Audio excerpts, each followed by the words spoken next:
오늘 히브리서 7장 11절부터 19절의 말씀을 통해서 오늘 생명의 능력으로 살기 위해라는 말씀으로 함께 이 아침에 은혜를 나누겠습니다. 레위기는 인간이 하나님께 나아가는 법을 성문화시키고 그것을 행위로 그 의식을 지키도록 함으로 인해서 어미하신 하나님 앞에서 인간의 모든 죄가 제사를 통하여서 그리고 그 율법의 법전을 통하여서 하나님의 진노하심이 멈춰지고 인간이 하나님을 향하여 두렵고 떨림으로 살 수 있도록 하나님이 이스라엘 백성에게 내어준 것이 바로 율법이요 제사법입니다. 그것이 바로 레위기의 전체적인 내용들이라 할 수 있습니다. 그것은 아론의 반차를 쫓는 그 제사장들을 통해서 그 일들이 이루어졌고 예수가 오기 전까지는 모두가 이스라엘 백성이 그 아론의 반차에 따르는 그 제사 제도를 통해서 그들의 죄가 속전되어졌던 것인데 그것이 다 형식화가 되고 의식화가 되고 그리고 아무런 그런 하나님 앞에 감동이 되지 않고 연락이 되지 않은 제사로 타락되어지는 헛된 제사로 타락되어지는 내용들이 나옵니다. 그래서 이사야에서 보면 너희 헛된 제물을 가져오지 말라. 말라기서에서도 너희들이 드리는 제사에 대해서 하나님이 가증히 여기신다. 마당들만 밟는다. 그렇게 말씀한 내용이 계속 나오잖아요. 선지자를 통해서 잘못된 제사들의 모습들을 얘기하고 있는데 이 예수 그리스도가 오신 이후로 쓰여져 있는 이 히브리서, 특별히 아브라함의 후손들을 향하여서 히브리 민족들, 히브리서는 히브리라는 이 의식 생각을 하지 않고서는 생각할 수 없어요. 히브리라는 말은 유브라데 강을 건넌 아브라함, 그 아브라함이 하나님께 인도함을 받아서 그 갈대아 우르를 떠나서 하나님이 약속하신 가나안 땅으로 마침내 이르는 일로 시작해서 그의 자식들을 통하여 그 족장들을 통하여서 그리고 나중에는 이제 이게 이스라엘 백성이 되죠. 야곱을 통해서 12지파가 생기고 이제 이렇게 시작됐는데 그 첫 단추가 바로 아브라함이에요. 그 아브라함의 후손들을 향해서 히브리 민족이다 하죠. 히브리서는 어떤 면에서 그런 그 아브라함의 후손에 대한 생각들을 가지고 이스라엘 민족에 대한 의식들, 그들이 가지고 있는 율법들 이런 것들을 생각하면서 접근해야 되는 말씀이에요. 그 내용이에요. 그런데 예수님이 오신 이후로 이 제사장에 대한 부분들은 그 이스라엘 백성들이 가지고 있었던 그 아론의 반차를 통해서 온 그러니까 레위지파 계통에서 오는 그 율법 아래에서의 그 제사 제도를 진행했던 사람들로 생각해서는 이 복음이 전달되지가 않아요. 이게 무슨 뜻이냐? 그럼 예수 그리스도가 제사장인데 그 예수 그리스도는 아론의 반차에서 오지 않고 그럼 어디서 왔냐? 그것을 아브라함 시대까지 거슬러 올라가 보면 그때 출처도 알 수 없었던 그리고 왕이면서도 제사장이었던 그는 정말 신비스러운 사람이었죠. 그러나 이 땅에 아브라함에게 10의 1조를 받고 아브라함에게 축복해줬던 전후무한 사람. 그래서 하나님의 아들과 방불했던 사람. 그 사람이 제사장이라고 했는데 그러면 예수님은 어디 계통에서 그 제사장의 반차가 이어가냐? 이런 아론의 자손들 레위 족속의 그 지파에서 나온 그 족속이 아니고 예수님은 유다 족속이잖아요. 유다 지파. 그런데 예수님은 어떻게 그 제사장을 이어가느냐? 어느 반차를 따라서 됐느냐? 아론의 반차가 아니라 율법이 오기 이전에 아브라함의 시대 때에 바로 이 멜기세덱의 반차를 따른 것이다. 그리고 그 구약에서 있었던 아론의 지파에서 있었던 모든 그런 의식들이 이제는 다 폐해졌다. 이제는 새롭게 원래 하나님이 원하셨던 생명의 능력으로 살기 위해서 오늘 본문 보시면 이렇게 얘기를 합니다. 16절에 그는 육신에 속한 한 계명의 법을 따르지 아니하고 오직 불멸의 생명의 능력을 따라 되었으니 그랬어요. 그리고 더 좋은 소망이 생겼다. 그래서 구약 경륜인 율법에 매이지 않고 얘는 하나님이 주신 더 좋은 소망, 불멸의 생명의 능력으로 이루어지는 그 놀라운 사건, 그게 바로 예수 그리스도를 통해서 하나님께서 이루어 놓으신 영원한 제사, 완전한 예배, 완전한 제사, 단번에 십자가에서 그들이 계속 반복되어 드렸던 구약 경륜에 따르는 제사가 제도가 아니라 이제는 신약 경륜에 의해서 이제는 새 창조가 되어져서 이제는 번거로운 제사가 아니라 한 번에 다 제사를 이루고 휘장 안에 들어가신 그 예수를 따라 우리도 그 안에 들어갈 수 있는 그러한 놀라운 역사를 말씀하고 있는 줄로 믿습니다. 여러분, 사람이 살아가는 능력은 어디서 나오는 것일까요? 우리가 이 세상 살아가는 능력이 어디서 나오는가? 사람이 살아가는 능력이 어디서 나오는 것입니까? 육체의 양식으로 얻는 에너지만으로 우리가 사는데 충분한 것은 아닙니다. 먹고 배불러서 그 육신의 양식을 먹으면 살아가는 거지. 이걸로 충분한 건 아닙니다. 뭐 도움은 될 수 있어요. 육신적인 그 생명을 유지하는 데는. 그러나 중요한 것은 다양한 관계에서 비롯된 생의 의지가 사람을 살게 만드는 힘이 됩니다. 저번에 텔레비를 봤더니 연로한 그 노인 그 부부가 90 거의 100세가 다 됐는데 이분들이 건강해요. 그런데 자식들이 어떻게 실패를 했든지 손주 하나를 그 할아버지 한 나이 한 80이 넘었을 때 그냥 하고는 그냥 집에다 데려놨는데 두뇌가 애를 찾아가고 오지도 않는 거예요. 문제가 생긴 거예요. 그래서 이 아이가 초등학교, 중학교, 이제 고등학교 갈 때까지 이제 키우는 거예요. 그러다 보니까 개에 대한 애착과 사랑을 가지고 아이를 할아버지, 할머니가 반드시 키운다고 하다 보니까 할아버지, 할머니가 생의 의지가 생긴 거예요. 예? 안 그랬으면 늘 골골해가지고 돌아가실 것 같은 80대 된 두 노인네가 그 80 가까이 됐을 때 아기 하나를 갖다 놨는데 친손주죠. 근데 이놈의 자식이 사업을 망했는지 집에 안 오고 애만 맡겨놨는데 나이 100세가 다 됐는데 두뇌가 80세 때보다도 더 건강하다는 얘기를 해요. 그 이유가 뭔가요? 내가 해야 할 일이 생긴 거예요. 목적이 생긴 거예요. 그래서 뭐냐면 저놈의 자식이 건강하게 클 때까지는 내가 더 열심히 살아야 된다는 이러한 생의 의지가 그 노인네들에게 있어서 그 노인네들이 더 몸도 관리하고 저놈 때문에 얘가 다 커가는데 이제는 우리 두뇌가 이제 떠나도 괜찮겠다 싶을 그런 마음이 든다는 거예요. 얘가 다 크니까 이제 고등학교까지 졸업하고. 그러면서 하는 말, 저놈 안 왔으면 우리 벌써 10년 전, 15년 전에 죽었을 거래. 제가 그거 보면서 사람이 이런 관계 속에서 비롯된다. 생의 의지가.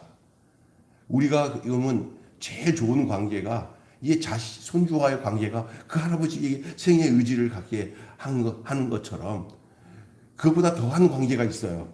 그게 뭐냐면 예수님과 나와의 관계인 줄로 믿습니다. 기도하는 생활, 말씀으로 하나님의 말씀이 인격으로 내게 다가오는 생활, 이것이 우리의 생을 더 온전하게 불멸의 생명의 삶을 능력을 살 수 있게끔 하지 않겠습니까? 충만한 생명의 능력으로 살아가도록 베푸신 은혜에 대해서 살펴보시기를 바랍니다. 자, 여러분, 이 새 생명의 능력으로 살기 위해 필요한 것이 무엇입니까? 여러분, 그 신앙생활은 뭘 지켜가지고 신앙생활하는 게 아니라 그 생명이 내게 들어와서 그렇게 살게 되는 거예요.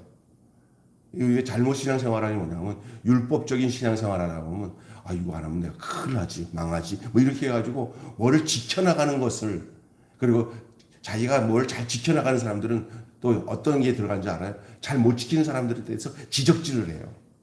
그리고 막 자기가 죽으려고 그래. 안 되는 사람들 보고. 그게 이제 뭐냐면 율법적으로 단련돼 버리면 모든 것이 나만큼 해봐. 이렇게 안 해봐. 이렇게 하면서 완벽성을 가지고 사는 것은 좋지만 그것이 뭐냐면 그것이 신앙의 모토라고 생각해요. 그게 아니라 그의 생명으로 예수 생명으로 사는 것이 구약의 율법, 뭘 법전을 지켜나가는 것이 아니에요. 그래서 지키는 것도 중요해요. 그러나 그것이 문제가 아니라 생명, 그 생명으로, 그 신기한 생명으로 사는 거예요. 누가? 예수님이 내게 부어주신 예수 생명. 그것으로 사는 것이죠. 생명으로. 여러분, 마지못해서 그냥 어떤 법에 의해서 살아가는 사람들은 피곤해요. 그러나 사랑과 소망과 그 믿음을 가지고 그 생명 때문에 살아가는 거예요. 그 할아버지가 그 손주를 사랑하는 마음 가지고 살아가니까 힘이 생기는 거예요. 근데 예를 들어서 그게 마지못해서 그냥 그런 사랑이 없이 살면 그건 더 힘들죠. 더 힘들어. 신앙생활도 마찬가지입니다. 생명의 능력으로 살아가야 되지. 어떤 이건 내가 안 하면 안 되지 하는 어떤 인간적인 어떤 그 법의 테두리에 의해서 이끌려가면은 그보다 더 힘든 게 없는 거예요. 그래서 많은 사람들이 율법적으로 신앙생활하는 사람들은 오래 못 가요. 그리고 그 진정한 믿음으로의 삶을 살 수가 없게 되는 거죠. 그래서 이것을 어떻게 얘기하고 있냐면요. 율법 제사 제도의 한계를 드러내고 있는 거예요. 그게 율법 제사. 아론의 지파에서 반차에서 나온 그 구약 율법, 십계명, 여러 가지 십계명에 따르는 그 600개 이상에 있는 법조문들을 다 지켜서 온전하게 하지 않으면 그거는 또 지키지 못할 때마다 또 하나님께 나가서 제사를 드리면서 또 양을 잡아가지고 그 하나님의 진노하심에서 여기서 해방이 돼야 되기 때문에 계속 반복되는 제사를 드려야 됐어요. 아론의 계열의 제사장의 한계는 불완전합니다. 그래서 결국은 이스라엘 역사를 보게 되면은 이런 율법으로 시작된 그 이스라엘 모든 그 신앙의 그 내용들 있잖아요. 그 율법에 결국 그거 못 지키니까 외식을 하게 돼요. 외식. 그래서 눈먼 거, 저는 거 이런 거 갖다가 제사를 드려요. 인간이. 그리고 진짜 뭐냐면은 하나님을 사랑하는 마음보다 그 율법을 지키는 게 우선이에요. 주객이 전도돼 버리는 거예요. 하나님의 그 이사야랑 말라기 서술 보면은 알겠지만 너희들이 재물을 가져오지 말라네요. 너희들이 드리는 거 받지도 않는다. 너 그런 거 가지고 네 총독에다가 갖다 드려봐라. 받겠냐? 그럼에도 불구하고 그들은 그렇게 살아가는 거예요. 그렇게 엉망진창으로 살면서 법대만 가지고 있으면 끝까지 승리할 줄 알았더니 아니잖아요. 하나님 스스로가 니들 곁에 있다가 큰일 나겠다. 내 스스로가 블레셋에 들어가겠다고. 블레셋에 법궤가 끌려가잖아요. 그들은 법궤를 미신처럼 믿은 거예요. 하나님을 믿은 게 아니라 법궤를 믿은 거예요. 오늘 여러분 이 성경을 믿어야 되겠지만 진짜 믿으면 이 성경 안에 있는 예수를 믿어야 되는 줄 믿습니다. 아멘. 교회 생활 열심히 다니는 것도 감사한 일이지만 그게 중요한 게 아니라 왜 다녀야 되고 그렇게 다녀야 될 이유가 그 안에 있는 생명의 능력 가운데서 이루어지느냐 아니면 내가 뭔가를 막 종처럼 살면서 이걸 안 지키면 내가 죽지. 북한의 인민들처럼 그냥 독재자 밑에서 순응하고 살면은 그것이 결의의 아버지이신 김일성 아버지를 위해서 정성을 다 그게 망하는 거라는 거예요. 하나님은 그런 하나님이 아니라 네 안에 내가 있고 내 안에 네가 있다. 내 생명이 네 생명이고 너 생명이 내 생명이다 하고 하나가 되게 해주셔서 그렇게 해서 예수님을 이 땅에 보내고 영접하는 자, 그 이름을 믿는 자들에게는 하나님의 자녀가 되는 권세를 주셨다고 그랬어요. 할렐루야. 예수 믿는 사람들은 자녀로서의 삶을 사는 것이 종으로 사는 게 아닌 줄로 믿습니다. 예? 율법 제도의 한계는 바로 여기에 있는 거예요. 은혜의 임은 틀림이 없었으나 그 백성들은 휘장 밖에 세워졌던 거예요. 휘장 안에 들어갈 수가 없었어요. 휘장 밖에. 그러니 그들은 늘 그 법조문에 매여서 살아갈 수밖에 없고 늘 제사 제도 안에서 희미하게 그 성소를 바라보는 그거밖에는 말할 수가 없는 거예요. 고린도서에 보면은 지금은 희미하게 보이나 그때는 얼굴과 얼굴을 대하여 볼 것이라는 말이 뭐냐면 그때는 희미하게 보이나가 바로 이 아론의 반차를 따른 율법의 생활이고 지금은 얼굴과 얼굴을 대하여 본다는 것은 생명의 능력으로 사는 시점이 온 건데 그 생명의 능력으로 사는 것은 예수 안에서 가능한 거예요. 율법으로 가능한 게 아니라. 지성소가 상징하는 하늘 성소의 교제, 하나님을 아버지라고 부르는 새로운 관계를 이 아론의 반차에서 오는 율법으로서는 줄 수가 없어요. 종과 종의 관계죠. 그런데 이 예수 그리스도를 아론의 반차가 아닌 멜기세덱의 반차를 따르는 제사장이 주는 중보적인 능력으로 표현하고 있는 것은 이것이 바로 뭐예요? 아론의 반차는 이 멜기세덱과 예수가 주시는 이 중보적인 이 제사장에 비하면은 뭐 얼마나 빈약하게 그지가 없는 거예요. 빈약할 뿐이에요. 그래서 이게 율법 제사 제도의 한계예요. 지금 이 히브리서 기자가 왜 이 구약 율법 제사의 이 빈약한 이 부분을 아론의 지파에 든 것을 이 멜기세덱의 반차를 따른 예수 그리스도를 증거하면서 이 얘기를 하고 있느냐 하면은 지금 우리는 이 이야기가 이제 뭐 이미 예수님이 이 땅에 오셔서 생명의 주님이 내 안에 계셔서 우리가 스스럼 없이 자연스럽게 할 수 있지만 초기 기독교의 복음에 들어왔을 때 가장 이 유대인들에게 있어서의 큰 문제점이 뭐냐면 우리가 그동안 들여왔던 이 전통, 우리가 해왔던 이 제사제도, 그 아론 우리 조상들이 계속 했던 이 성전 제사들 이런 것들은 그래도 계속 지켜야 되지 않는가 여기에 빠져 있는 거예요. 이미 휘장을 찍고 세기를 열어놓으신 그 영원한 제사장이며 영원한 생명의 제물이 되신 예수 그리스도와 이미 저들에게 있음에도 불구하고 저들은 그동안 해왔던 것들 그것을 계속 답습하고 거기에 대해서 지금 주저하고 있는 거예요. 폐기해야 되는 거예요. 여러분 내가 보세요. 아침 밝은 햇빛이 들어와서 집안이 그냥 환해졌을 때 밤새 켜놨던 촛불을 계속 대낮 같은 밝은 방 안에서 촛불을 계속 켜놓는 사람이 있습니까? 밝아졌으니까 촛불을 켜놓을 이유가 없이 촛불은 폐기됩니다. 아론의 반차로 왔던 것이 희미하게 어두움을 비추고 있는 촛불과 같았다면은 이제 대낮같이 밝은 것은 이미 빛의 원천인 예수 그리스도 안에서 생명의 원천이 들어왔기 때문에 이거는 구약에 있는 이 내용들은 다시 불 붙여놓고는 계속 그 촛불을 의지할 이유가 없고 그렇게 할 이유가 없어요. 그냥 훅 하고 꺼트려 버리는 거예요. 지금 그 시대에는 구약에 예수님이 오시기 이전에 멜기세덱의 반차를 따르는 이 대제사장이신 예수님이 오시기 전에는 하나님과 약속된 이 구약의 경륜에 따라 저들이 이 촛불 같은 이 희미한 등불을 켜고 하나님과의 관계를 맺을 수 있을 수는 있어요. 율법에. 그러나 지금은 그 시기가 아니에요. 때와 시기를 잘 알아야 되는 거예요. 지금은 바로 그 모든 것들이 다 폐기 처분되는 거예요. 그 정신만, 그 의미만 이어가는 것이지 그 형식은 버려도 되는 시대가 온 거예요. 지금 다시 우리가 구약의 이스라엘 백성들처럼 양을 잡고 그 제사를 드린다고 하면 그거 어떻게 감당하겠습니까? 하나님 그거 원하는 거 아니에요. 그들이 그렇게 양을 잡을 때 가졌던 정성들, 하나님이 그 제사제도를 이스라엘 백성에 허락하신 이유가 뭔지 그 생각과 그 정신은 이어받을 수 있어요. 그래야 돼요. 그러나 그 외식하는 그 행동, 외식하는 행동이나 그리고 이미 예수님이 오셨는데 다시 예수님이 안 온 것처럼 구약의 그 율법을 다시 지킨 게 아니라 율법의 완성이신 예수 그리스도 안에서 그 생명의 능력으로 살아가는 것이 지금의 우리의 위치인 줄로 믿습니다. 자, 두 번째로는요, 하나님의 새로운 계획을 오늘 본문은 얘기하고 있습니다. 하나님은 새로운 제사장을 계획하십니다.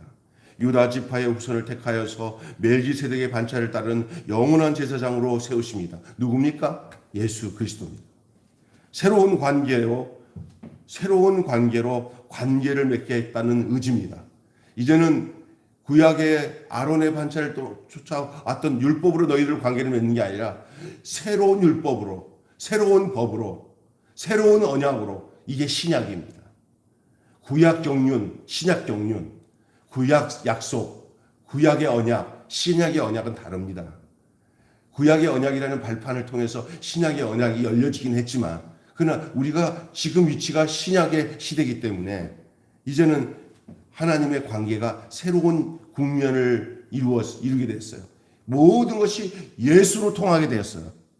옛날에는 양을 잡아서 하나님과의 관계를 맺어야 됐지만 이제는 완전한 양이신, 어린 양이신, 세상 죄를 지고 가는 하나님의 어린 양인 예수 그리스도께서 이미 십자가에서 죽으시고 우리를 위해 구속하셨고 우리를 대속해 주셨기 때문에 우리는 그 안에서 이제는 새로운 하나님의 법에 따라 새 포도주는 새 부대에 넣듯이 이제 새로운 세계에서는 새로운 생명과 약속으로 따라 살아가는 것이에요. 그것이 바로 하나님이 새로운 관계를 맺겠다 하시는 의지의 표현인 것이에요.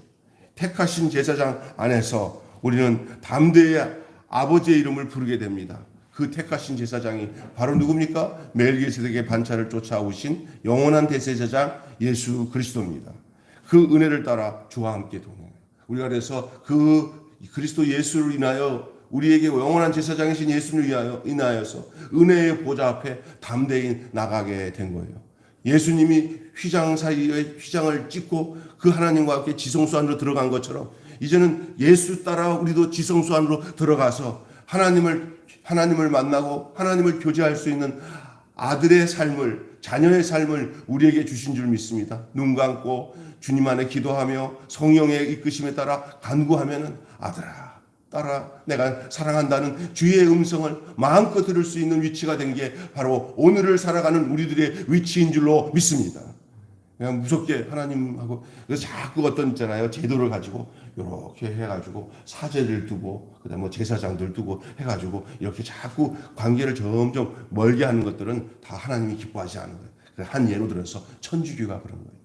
그건 굉장히 구약 율법적인 요소가 버려지지 못하는 요소예요. 뭐냐? 어떻게 하냐? 하나님 앞에 나가는 게 얼마나 웃기냐면 신부를 통해서 뭐를 받아야 돼? 고해성사를. 또 신부나 또 아니면 또 예수님께 직접 가지 못하니까 그냥 없는 그 성모 마리아를 해갖고 성모 마리아에게 기도를 했는데 아니 성경에 그런 게 어딨어. 근데 이게 이제 왜냐하면 여러분 헬라 문화 안에는 여신 사상이 있어요. 이 아데미, 다른 말하면 헤라 여신이라고 있어요. 제우스의 부인. 그런데 꼭 남자 여자를 하나 두고 여신 사상이 없으면 이들이 좀 이해가 안 되니까 그럼 성경에서 그러면 하나님 한 분 말고 하나님 앞에서 그러면 예수님의 엄마가 하나님 부인 아닌가? 그렇게 만들자고. 그래갖고 성모 마리아, 성모 무호서를 만들어가지고 다 성경에 없는 얘기예요. 예? 그러니까 예수님을 낳았다는 하나를 그냥 우상화시켜가지고 성모 앞에 이게 다 뭐야? 헬라 사상에서 가져온 거예요. 왜냐하면 이 헬라 이 미신 사상, 헬라 사상인 그 토테미즘 사상 안에 이런 이 미신적인 사상 안에 이게 접붙이지 않으면 이 사람들이 이 기독교를 믿기가 참 어려운 거예요. 거기는 여신도 없어? 우린 여신이 있어야 좀 안전한데. 이랬다 보니까 기독교가 거기에 섞인 거예요. 성경은 우리 하나님은 여자 남자가 아니라요. 하나님은. 이거 자꾸 그렇게 만드는 거예요. 그러니까 여러분이 이런 제도적인 것들 있잖아요. 그냥 직방으로 그냥 하나님 앞에 기도하면은 예수님이 하나님이 나의 하나님이고 나의 예수님이 어디 계시냐? 내 안에 생명으로 계시고 성령님이 내 안에 계셔서 그냥 거칠 것 없이 그냥 대로가 열려 있잖아요. 그냥 누구 하나만 내 안에 있다는 것을 고백하고 그분이 하신 것을 믿기만 하면 되는 거예요. 하나님이 예수를 보내셔서 우리의 모든 죄를 십자가에서 다 도말하셔서 우리가 예수 안에서 구속함을 받아 하나님의 자녀가 된 이가 하나 가지고 그냥 하나님 앞에 그냥 믿음으로 그냥 나아가기만 하면 그게 바로 지성소로 들어가는 거예요. 하나님 계신 존전 앞에 나가는 거예요. 은혜의 보좌 앞에 담대히 나갈 수 있는 거예요. 이것을 지금 히브리서는 계속적으로 이 당시에 예수를 믿고 구원받은 이 히브리인들에게 이것을 계속 증거하는 거예요. 구약에 매이지 말라. 이제 예수가 왔으니 예수 안에서 너희들이 예수께서 열어놓은 그 휘장 안으로 너희도 이제 그의 이름을 힘입어 그의 이름을 힘입어 그 생명의 능력으로 살기 위해서 너희도 그냥 그 믿음으로 그 예수 안에서 나아가는 되는 겁니다. 옛날같이 뭘 해야 또 되고 뭘 해야 되는 게 아니다. 믿음으로 그 생명으로 너희 안에 영생이 있는 것과 이 생명이 너희 안에 있는 것 이것을 증거해 준다고 했어요. 성령이 내 안에. 그래서 우리가 은혜를 따라 오늘도 주와 동행하며 하나님이 새로 세우신 계획이 뭐예요? 이제 예수로 말미암아 사는 삶이에요. 그의 생명으로 오늘 말씀의 제목대로 생명의 능력으로 살기 위해서 예수님이 자신을 향해서 뭐라고 했어요?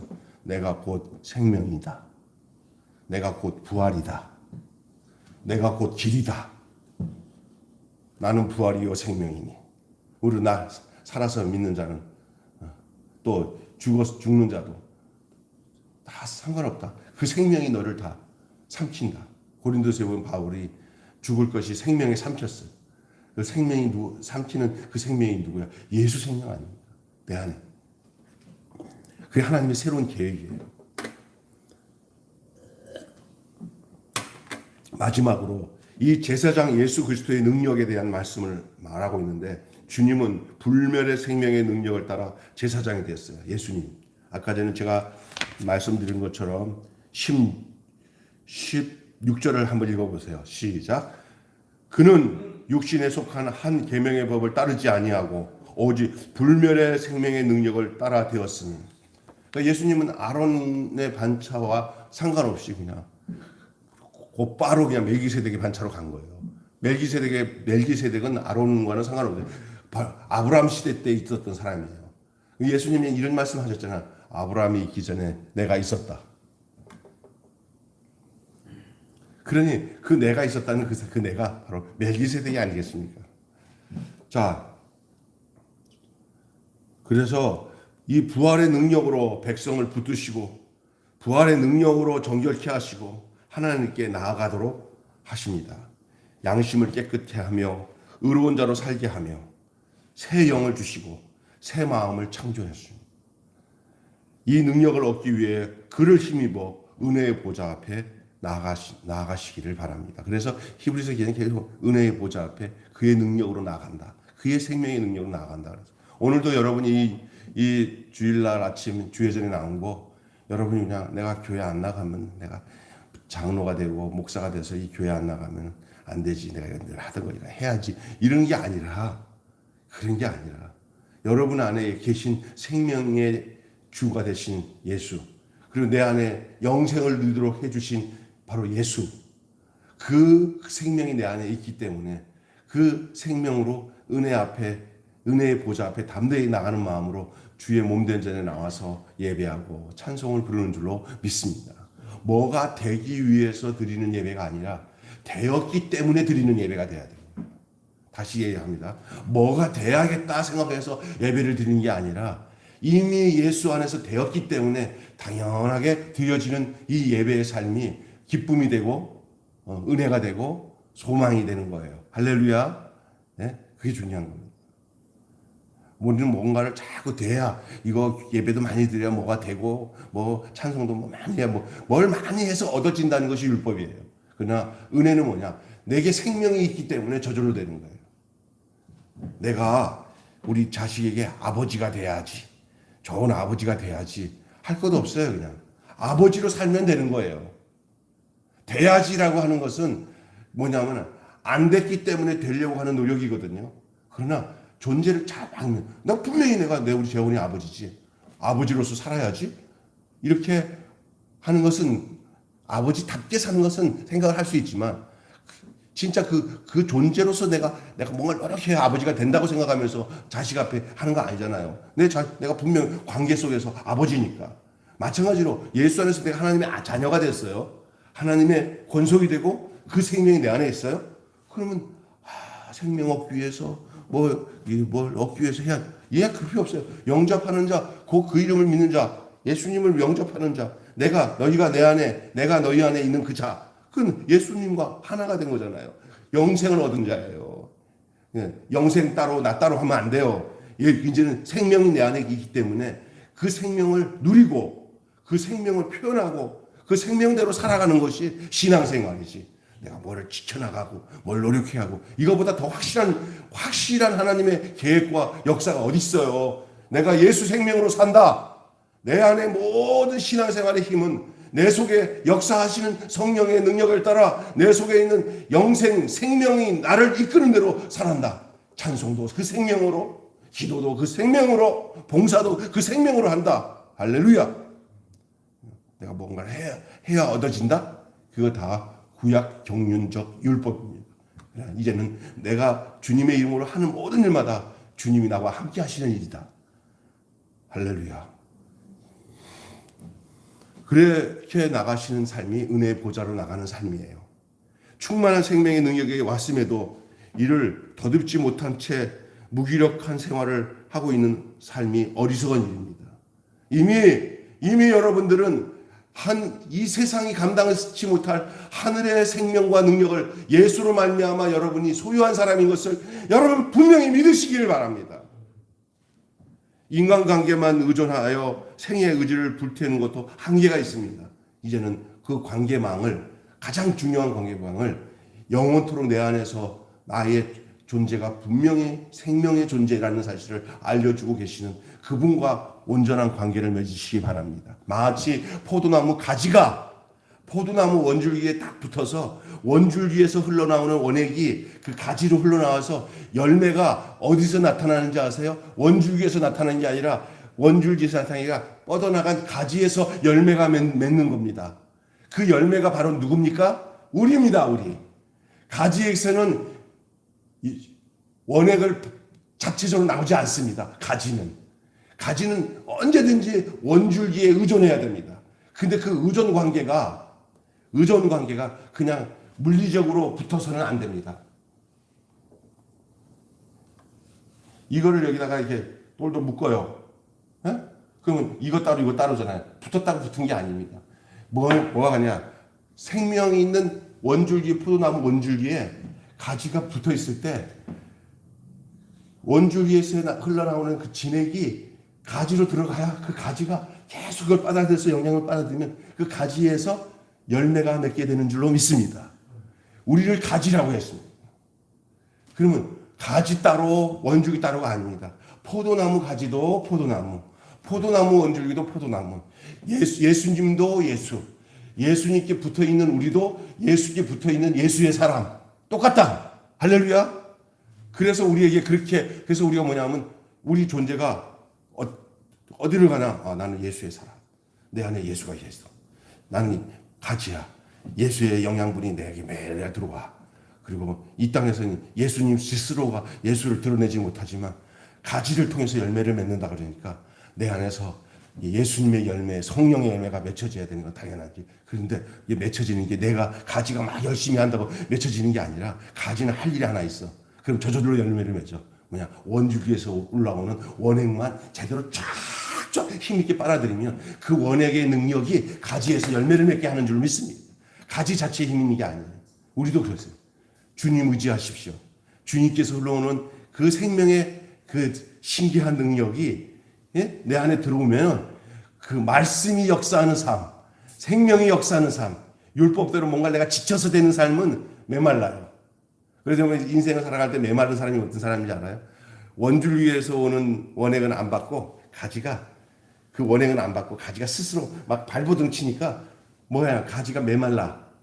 가지는 메마르지 않기 위해서는 뭐냐, 원줄기에서 붙어서 원액을 많이 받아들여야 가지는 가지다와. 그래, 가지가 원줄기에서 오는 은행은 딱 중단된 채 자기 스스로가 막 뭘 하잖아요. 그러면 이 가지는 메말라.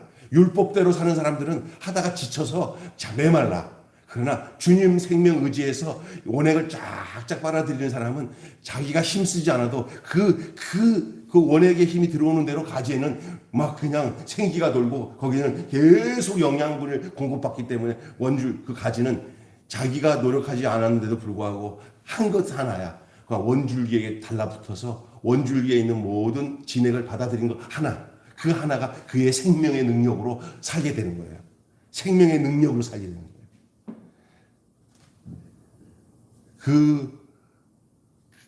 여러분, 무궁한 생명의 능력에 연결되어서 그분으로부터 오는 힘을 공급받아야 되고 원액을 공급받아야 돼요.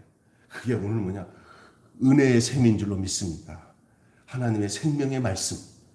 그 말씀으로. 그래서 여러분, 떡이 아닌 이 세상에서 오는 어떤 육신의 떡, 그걸 의지하지 않고 하나님의 생명의 말씀에 여러분 의지하시길 바라요. 예수님이 그랬잖아요. 사람이 떡으로만 살 것이 아니라 여호와의 입으로 나오는 모든 말씀으로 살 것이니라. 그게 우리를 향하는 거예요. 오늘도 사실상 이 세상에 어떤 형편이 좋아지면 사람이 뭔가 다 되는 것 같지만 그건 한계성이 한계. 그러나 이 땅에서 살다가 우리가 죽고 천국에 가든 영원토록 변치 아니하는 그 영양, 그 축복이 바로 어디 있냐? 나와 주님과의 관계에 있어요. 주님과 관계. 근데 주님은 나에게 생명을 주는 분, 나는 주님께 생명을 공급받는 사람. 이 관계가 잘 설정되면은 이 땅에서 두려울 것 없는 생명의 능력으로 살아내는 그러한 놀라운 삶을 산다는 사실입니다.